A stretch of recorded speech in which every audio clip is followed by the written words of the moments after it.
la verdad que estoy perplejo, digamos, porque en realidad en estos tiempos llegar a un palacio es una cosa insólita. Bueno, hemos terminado. Sobre todo con amigos. Y terminamos adentro del palacio, que es lo más insólito, por una aventura que vamos a ir contando. Así que vamos a estar esperando a nuestros invitados, pero les vamos a mostrar acá un poquito esta preciosa arquitectura del Palacio Rioja, que realmente es un ejemplo típico de la arquitectura del siglo XIX. Y aquí en la entrada, como todo un señor Rioja, mira, Juan Guillermo, por favor, ponte en la entrada y da la bienvenida a la gente. Ya, aquí viene una amiga mía, ¿no? Sí. Mira, aquí ya justo está llegando la...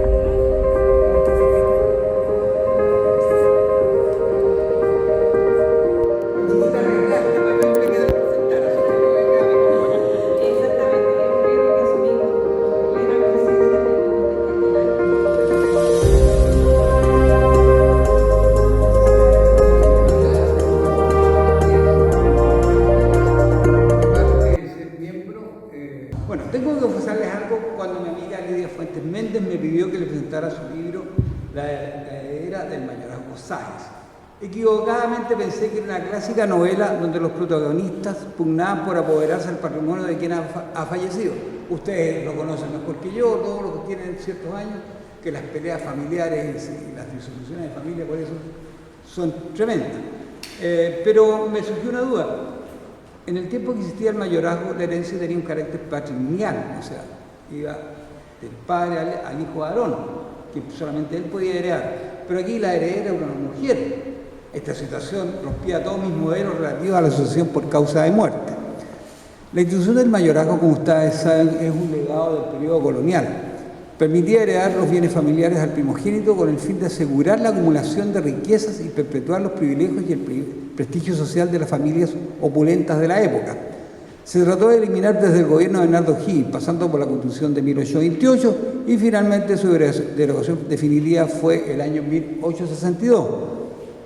Y al respecto quiero decir que las medidas de Bernardo O'Higgins en contra de la aristocracia fueron fatales para su gobierno. Por eso, entre otras situaciones, el historiador Francisco Antonio Sina señaló que fue el mandatario más impopular entre los que han desfilado por el gobierno de Chile. Pero claro, esto lo decía Encina en el año 51. Ustedes comprenderán que después de 51 han venido otros que son peores, pero bueno, es lo que ha ocurrido en nuestro país. Es clásico, no solo en Chile, que las familias terminen desunidas porque los herederos que tras la muerte del titular de los bienes intenten quedarse con su patrimonio. Y aquí surgió un nuevo obstáculo, pues el texto se inicia dramáticamente con el incendio de la del templo de la Compañía de Jesús, que sucedió el 8 de diciembre de 1863. Esto hace 159 años, es decir, en 5 días más. Y la institución del mayorazgo se había derogado una década antes, pero la autora magistralmente sorteó esta dificultad y pasamos por el mayorazgo sin pensar que había estado derogado. Bueno, sigamos. En el texto la descripción de este terrible acontecimiento es notable.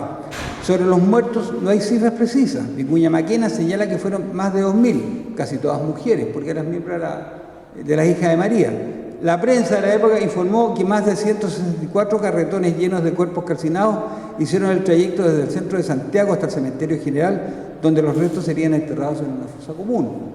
Ahora hay otro tema que me parece importante, que no está en el libro, pero yo te lo voy a para conocimiento de nuestros amables concurrentes. Ustedes saben que la primera se instaló una imagen de la Virgen María en los patios del ex Congreso Nacional, aunque yo estoy convencido que sigue siendo Congreso Nacional, y lo sacaron por impúdica. Las señoras de la época protestaron porque los brazos de la Virgen estaban y tuvieron que sacarlo y cambiarlo por una imagen que está en actitud orante. Bueno, esa imagen inicial está hoy día en el cementerio general. Pero, perdón el paréntesis, sigamos. Como consecuencia de este trágico hecho, se supo que la joven protagonista estaba embarazada y esta situación motivó la vergüenza de la familia y, como solía ocurrir en tiempos no tan lejanos, y hasta ahora también creo, la pecadora fue enviada a un lejano campo en el sur del país donde vivió aislada de sus parientes y conocidos. La vergüenza es un tema escurridizo, sugerente, sigiloso, que surge espontáneamente por un hecho fortuito, como es en este caso, una confesión o una metida de pata. Cuando escribí metida de pata dije, a lo mejor la embarré. metía de pata es muy folclórico, muy chileno. Y empecé a averiguar y metía de pata se usa en Alemania, se usa en Inglaterra, se usa en España, se usa en toda América. Así que cuando ustedes digan metida de pata, no piensen que están hablando como chilenos, están hablando en forma internacional. ¿Ya? Bueno, sigamos porque si no, no vamos a terminar nunca. Ya les dije, yo soy disperso y de repente voy a terminar con la alusión de... No sé, ya, mejor, ya. En consecuencia, la vergüenza surge de una evidencia por lo general secreta que rompe la vida cotidiana, pero esta lleva en sí misma una verdad. Sin embargo, ¿quién no ha pasado una vergüenza? Y lo peor para mí son las vergüenzas ajenas, porque uno no tiene nada que ver y de repente la vergüenza por una brutalidad que hace algún pariente, algún hijo, algún conocido, y está todo incómodo, pero estamos liquidados. Bueno, en el texto aparecen nombres de personajes de la época que fueron testigos de la tragedia, como el lituano Ignacio Domeyko, futuro rector de la Universidad de Chile, si es que no me equivoco, ya era rector creo. Y ustedes saben una cosa que es insólita. ¿Han pensado que algún rector de la Universidad de Chile podría llegar a ser santo? Pues bien, en su tierra natal están propugnando para que sea siervo de Dios Ignacio Domeyko. Pero también, perdona que me salga el tema, pero ya le dije soy disperso, Andrés Bello tuvo una edición cuando él se lo narró al que le sucedió en la Universidad de Chile como rector. Él tuvo una edición en Caracas cuando estaba en su casa paterna y le habló un Cristo. Y le dijo, mira Andrés, tú vas a tener todas las glorias, todos los honores, pero te vas a ser muy desgraciada porque van a morir antes que tú, tus hijos, cosa que en general fue así. Eso lo narró a Jorge Unedo, que fue el segundo rector de la Universidad de Chile. Bueno, sigamos, porque si no, no voy a terminar nunca. También apareció ahí el empresario ferrocarrilero Enrique Meix, que ustedes saben, era norteamericano, o los arquitectos italianos que en la época construyeron diversos edificios públicos como el Congreso Nacional o el Teatro Municipal.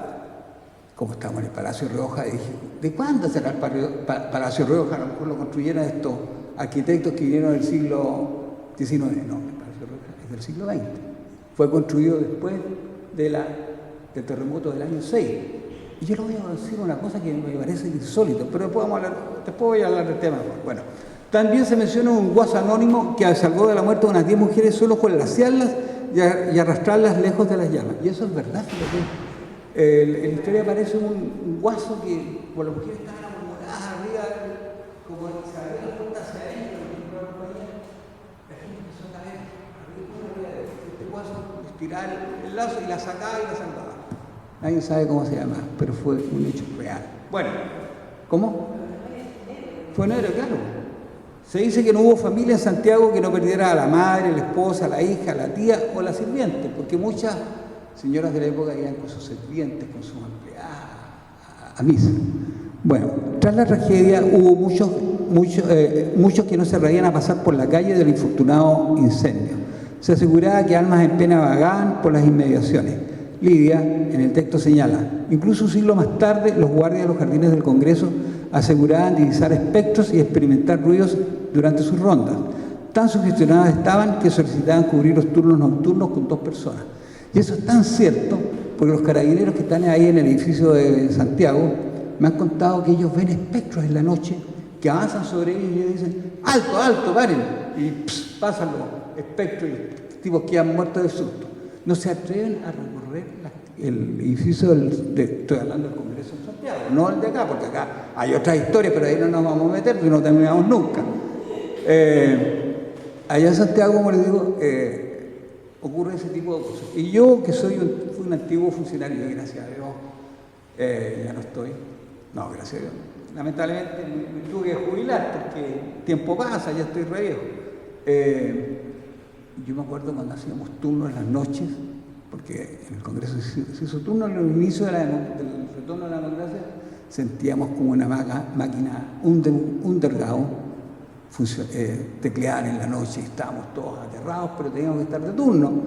Pero éramos como 5 o 6, así que no éramos 2 como estos tipos que recorrían el Congreso. También sabía, mejor no les voy a contar historias del Congreso porque no terminamos quizás a qué hora, y tenemos poco tiempo, así que voy a seguir. Y prometo no hacer ningún otro paréntesis porque si no se me van a aburrir. Bueno, al leer las páginas de la heredera del mayorazgo Sáenz se perfila el carácter estructurado de la sociedad de la época. Por ninguna parte se percibe la existencia de la clase media de la cual tanto nos orgullecemos. Les aseguro, todos aquí somos de clase media, ¿no es cierto? Pero aquí no había clase Hay ricos muy ricos, con una playa de servidumbre, mozos, niñas de mano, cocineras y todo lo que implica llevar una casa aristocrática. Aparecen matrimonios, tertulias, fiestas y conflictos, pero también la miseria humana propias de cualquier sociedad. Nos faltan la perversidad, los enredos y las artimañas para lograr un objetivo o dañar reputaciones. La lectura del texto es un reflejo de la realidad del Chile decimonónico que repentinamente, junto con los escombros de la compañía, del templo de la compañía y de las vidas de demasiados compatriotas, surgió un Chile heredero murió un Chile heredero de tiempos coloniales para dar paso a uno nuevo. Porque ahí cambió todo después de este incendio. En el tiempo relatado por el libro suceden algunos acontecimientos históricos que marcaron la sociedad de aquel tiempo, como la profusión de pestes, viruela, tuberculosis, tifus y otros males que causaban estragos en la población. Era tan dramático el tema de las pestes que Gonzalo Vial en su historia de Chile dice que Chile es el país de los muertos. Fíjense ustedes que antes del terremoto del año 6, entre el año 3 y el año 4, hubo una epidemia, si es que no me equivoco, de viruela, que causó más muertos que el mismo terremoto del año 6, que ha sido tal vez el terremoto más importante que hemos tenido en nuestra historia, en la historia reciente acá en Valparaíso. Hubo otros peores. Por ejemplo, hace 100 años, el 19 de noviembre de 1822, hubo un terremoto que casi mató a Bernardo O'Higgins, que fue auxiliado por su enemigo, porque los Cochrane ya en aquella época eran enemigos de Bernardo O'Higgins porque no les pagaban a los pobres marinos. Pero mejor olvidemos esa parte. Ya, sigamos. Uno de los hechos más notables fue el bombardeo de Valparaíso, es lo que se señala, en una guerra contra España que no tenía arte ni parte, solo por acompañar a Perú en un conflicto por las islas guaneras Chinchas, tomadas por la escuadra hispana. La ingenuidad de nuestros políticos, siempre han sido medio ingenuos algunos, no todos, los llevó a declarar esa ocupación como una agresión colonialista a la independencia de la región. Chile impidió a los buques españoles abastecerse de carbón declarándolo contrabando de guerra, sin hacer lo mismo con los buques peruanos. Finalmente, con el bombardeo de Valparaíso fuimos los únicos que perdimos, y más tarde el mismo Perú, al cual apoyamos, nos declaró la guerra del Pacífico. ¿Se dan cuenta las paradojas de la vida? Pero sigamos. La autora se ciñe a la vida cotidiana de la época y a aquellos acontecimientos más relevantes. Por eso, cuando describe lo que ocurrió con el oro de Paraf, que no se lo voy a contar para que lo lean ustedes en el libro, todo cambia y la protagonista, desterrada en tierras de Parral, se convierte en la auténtica heredera del mayorazgo Sáenz. Señoras y señores, al terminar esta presentación, que ha sido bastante breve, porque yo soy a veces más latoso, creo no equivocadamente al señalar que la lectura del libro me evocó algunas de las páginas del novelista Alberto Blés Gana. En sus líneas hay que destacar el carácter anecdótico, sentimental, costumbrista e histórico de la trama. Y por esta última característica creo que la autora debería ingresar a la Sociedad Chilena de Historia y Geografía, la institución histórica más antigua de América Hispana. Muchas gracias por haberme escuchado.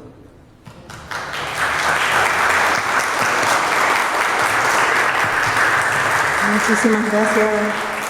Estamos en este lugar que para mí las palabras de Juan Guillermo, la presencia de ustedes, mis amigos, mi familia, es un sueño, y es un sueño hecho realidad. Y vaya mis primeras palabras para agradecerles a todos que estemos aquí juntos, también a Juan Guillermo por su presentación, que es caótica, que es llena de tantos datos, pero yo lo entiendo porque Juan Guillermo sabe de la historia, sabe muchísimo y todas sus ideas se atropellan y es como que siempre está viviendo en muchos planos históricos al mismo tiempo. Así que muchísimas gracias. Exactamente, es un riesgo que asumí con plena conciencia y muy contenta, y te agradezco mucho de verdad que me haya acompañado y más aún esta invitación que me ha hecho a la Sociedad de Historia y Geografía. Tenemos a César Soto, que es un miembro de la sociedad, que aparte de ser miembro, es un gran bibliófilo, tiene 80.000 libros en su biblioteca, te puedes imaginar. Me imagino, ¿no? Muchas gracias por ayudarme. Quería contarles que también este libro es de autogestión, está publicado en España. Ustedes dirán, ¿por qué opté por publicar en España y no acá en Chile? Bueno, en realidad pensé que esta historia, a lo mejor la que necesitaba escribirlo y la que necesitaba explicitarla era yo y no otras personas. Por lo tanto, fue en principio un proyecto tan personal que no pensé que iba a tener estos derroteros, que en realidad me sorprenden. Todos los días es una aventura nueva. Y lo bueno que tiene electrónico, está en ebook y obviamente mucha gente, he tenido la posibilidad de interactuar con gente en Ecuador, a quien también mando muchos cariñosos saludos, en Perú, porque también este libro tiene una vinculación muy fuerte con Perú y también con España, obviamente, que es donde nosotros tenemos esa herencia, ese peso. Y sin duda esta historia guasa que está detrás de la novela es, por supuesto, parte de mi experiencia personal, digamos, de mi propia familia. Así que en ese sentido yo creo que escribir sobre la compañía, escribir sobre una tragedia, no desde la perspectiva de la morbosidad o de la pena, sino que más bien de la esperanza, porque en todos esos testimonios hubo esperanza, en todos los documentos que revisé, pese a lo brutal que fue, hubo gente que sobrevivió. Y mi objeto, mi foco fue hacia qué pasó con aquellas que sobrevivieron. Algunas niñitas, generalmente las sobrevivientes eran todas jovencitas. ¿Por qué? Porque tenían más fuerza, tuvieron mayores agilidad para poder deshacerse de los vestidos y poder salir escapando. O sea, la protagonista, la forma en que se salva la protagonista, su prima y otras, son reales. Están documentados en los periódicos de la época. Ellas escaparon tal como se narra en el libro, eso es real. Y muchas cosas de estos personajes están basadas en la historia. O sea, efectivamente hubo también en este incendio no solamente una tragedia, sino que a mi juicio una situación muy injusta con estas niñas o con estas mujeres y las sobrevivientes, porque después de haber sufrido ese tremendo trauma, Santiago que tenía 100.000 habitantes y de un momento a otro se pierden 2.000 personas, mujeres casi todas ellas, enfrentan una situación que uno diría, pero ¿cómo? Las empiezan a criminalizar, por decirlo de alguna manera. Porque ¿cómo es posible que en una sociedad donde la religión, donde Dios, donde la Virgen tiene la importancia y la influencia que tiene, ¿cómo se pierden? ¿Cómo se pierden estas vidas? ¿Cómo se explica eso? Y empieza a haber una fricción tan profunda que en este libro prácticamente los personajes son los que piden revelar esa fricción, esa grieta que se empieza a armar entre iglesia y Estado. Y coincide también, Juan Guillermo, tú sabes, de la crisis que hay entre la ruptura entre el Estado y la iglesia. No se confundan ustedes, no es la primera vez que vivimos en nuestra historia un quiebre con la iglesia tan fuerte. En aquella época, después del incendio, créanme que los sacerdotes y los curas de la compañía quedaron muy chaleco mono, así,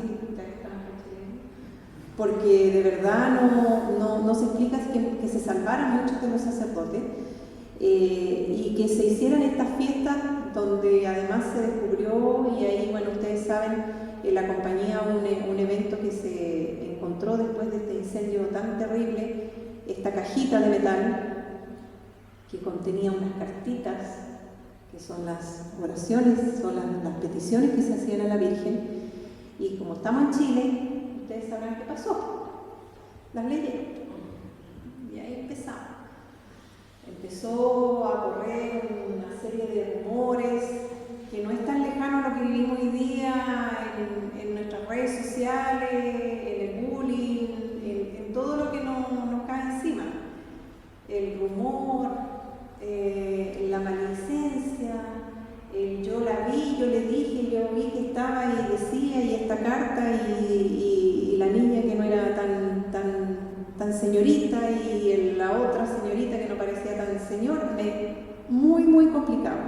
Eso genera, a mi juicio, una situación más, una de las más crueles, creo yo, que el propio incendio, porque este incendio tiene una influencia también en la sociedad chilena. Y a mi juicio, solo quería compartir con ustedes que decidí escribirla porque creo que tuvo una gravitancia que quizá ni siquiera la habíamos alcanzado. Yo por lo menos siento que estaba un poco invisibilizada. Así que eso es lo que puedo compartir con ustedes. Muchas gracias otra vez. Gracias a todo el apoyo también de la editorial Letramé en España. gracias a todo lo que mi amigo en Ecuador, el Pelirrojo, de Books Links o los Ibero librerías que siempre me están poniendo me gusta y nos apoyan en las redes sociales. Y también a los amigos y sobre todo a la familia, a mi esposo, a mi suegra que están aquí, mis sobrinos que me han acompañado, el primo que nunca falta, siempre está presente, así que muchas gracias. Y si alguno tiene alguna pregunta, encantada, pero podemos seguir esta conversación también porque hemos sido invitados a un estupendo cafecito que nos está esperando afuera. Muchas gracias por venir.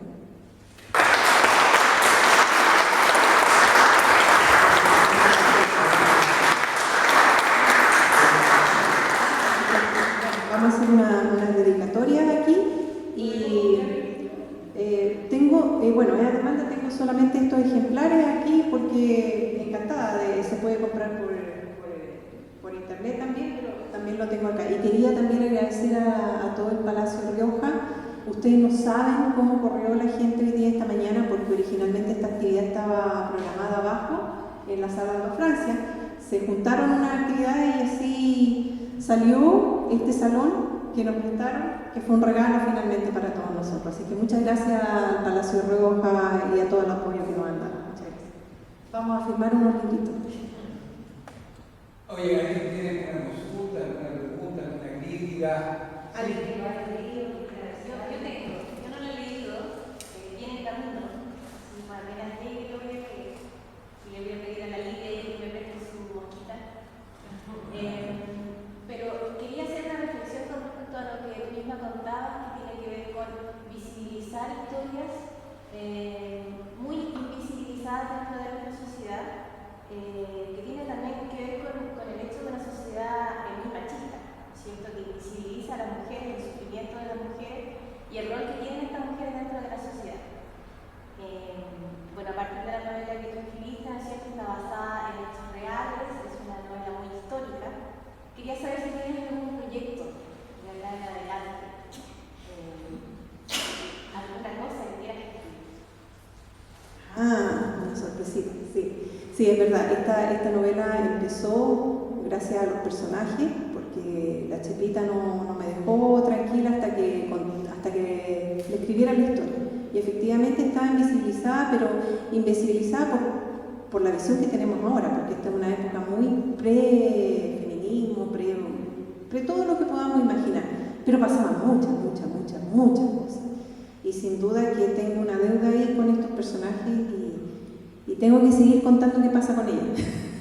Así que sí, estamos trabajando, espero poder dar forma y darle este seguimiento a esta historia, porque estas niñas se convierten en mujeres. Y como mujeres también tienen otros desafíos y otros cambios. O sea, vienen cosas muy interesantes hacia fines del siglo XIX en Chile y yo creo que, claro, no puedo dejar sola ni a la Chelita, ni a la Blanquita, no. Sería imposible, así que sí. Gracias, Natalia, por tu pregunta. No sé si me escuchan. Yo leí el libro hace un par de meses y como ya el Alzheimer me está afectando, me acuerdo poco, pero me acuerdo de lo esencial. Es el rescate que hace Lidia de nuestra historia, de nuestra costumbre, de lo más íntimo de la vida familiar, tal como decía el presentador, en que no había clase media. Era la élite y era la servidumbre. La clase media se formó, como ustedes saben, después con la migración del campo a la ciudad y aparecieron los primeros centros urbanos y profesionales y artesanos. Pero en esa época solamente, o mayoritariamente, dos, la élite y la servidumbre. Y con los prejuicios que todavía nos quedan, pero que en ese tiempo nadie se ve. Estoy muy contento de estar aquí y de haber leído. Muchas gracias, muy amable. Ahí está Carlita, ¿quiere hacer una pregunta? Pasa el micrófono, Carlita. Yo hablo un poco bajito, así que por eso, y por efecto de que se está grabando, quisiera hacer un comentario muy breve sobre Lidia. No sobre el libro, porque lo único que quiero es leerlo. Pronto no lo he leído ni lo he adquirido, pero sí quiero destacar a Lidia. Lidia es periodista. Y yo, como colega de Lidia, somos colegas y compañeras hace mucho tiempo de actividades de gremiales y laborales. Y me enorgullece tremendamente representar a un grupo de colegas de mi generación, algunas presentes, porque Lidia le sube el nivel a nuestra profesión. Lidia es un ejemplo de que un periodista, y sobre todo mujer, no solo somos reproductoras de información diaria o de crónicas diarias. Estoy muy contenta de poder apoyar a Lidia en esta actividad porque siento que es un gesto, un símbolo potente en que nosotras podemos reivindicar nuestra profesión. No estamos en el mejor pie como gremio, como periodistas tampoco, porque se ha diversificado demasiado nuestra actividad, las plataformas también, pero Lidia nunca se ha desperfilado. Lidia siempre ha sido como un farol para nuestras generaciones de periodistas del buen nivel, de la buena pluma, del buen reporteo, de buscar las fuentes directas, de no marearse, de no perderse con el mundo líquido de hoy. Entonces, de verdad me siento muy orgullosa de representar a un grupo de colegas que no pudieron asistir, pero que sí yo he recopilado estas opiniones y antecedentes para brindarle el apoyo, Lidia. Realmente para nosotras también eres un ejemplo a seguir de nuestro estilo, de por lo menos de un grupo, de no perder el norte ni el nivel de nuestra profesión. Lidia perfectamente podría ser historiadora, porque tiene un nivel de rigurosidad y de minuciosidad con su trabajo que podría ser intercambiable con cualquier profesión de las ciencias sociales y humanidades. Entonces, yo quisiera destacar eso tan yo diría, automático. Vamos a perder una de las cualidades que tiene Lidia, que es la reflexión. Así que gracias, Lidia, por invitarme y por permitirme representar un grupo que siempre estamos contigo y apoyando. Muchas gracias.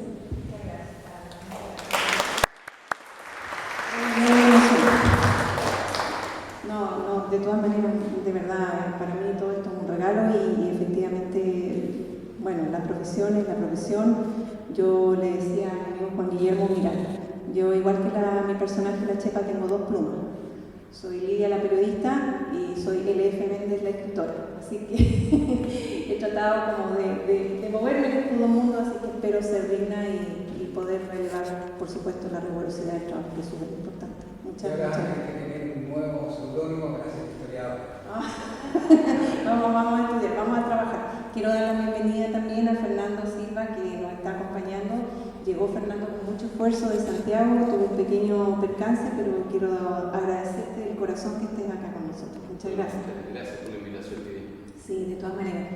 ¿Y qué les parece si ahora podemos partir a tomar un cafecito, tomar algún agua, algo que ustedes podamos conversar entre todos? Yo creo que tenemos muchas cosas en común y podemos seguir conversando. ¿Qué les parece? Muchas gracias por sus palabras. Gracias por venir.